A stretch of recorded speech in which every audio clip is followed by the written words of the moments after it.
চেষ্টা আছে তারা নির্বাচিত হয়ে যেতে পারে। আওয়ামী লীগ যদি মাঠে আসে এই দলটার এই গুরুত্ব একেবারেই শেষ হয়ে যাবে। একটু শুনিনি কেন এই দলটার গুরুত্ব শেষ হয়ে যাবে?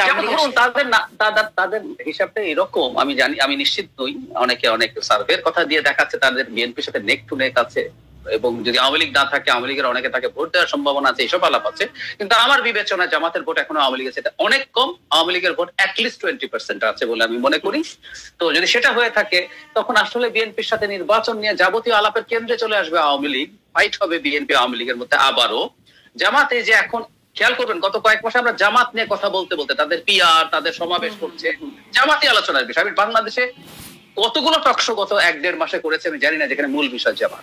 আওয়ামী লীগ আসার সাথে সাথে জামাত দেখবেন ভ্যানিশ হয়ে গেছে সিনারিও। হাসিনা থেকে ভালো ছিল, সব কাজ করছে, কিন্তু এখন বর্তমানে হাসিনার কিছু কথার ভুলের কারণে তারিয়ে উপরে জিত করে তো পাবলিক খেপে গেছে। এখন দেখতেছি তাক তারিয়ে ভুল করছে, তাই ভালো ছিল।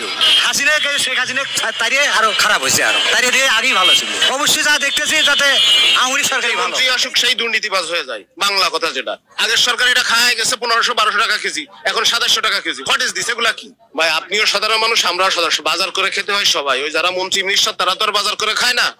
এগুলো কিভাবে কিনে খাবে? কাঁচামরিচ আজকে 400 টাকা, 300 টাকা, 350 টাকা যদি কারণ বাজারে কেজি হয়, তাহলে হাতির বলে কত আমি বুঝি না, অন্য লোকাল বাজারে কত।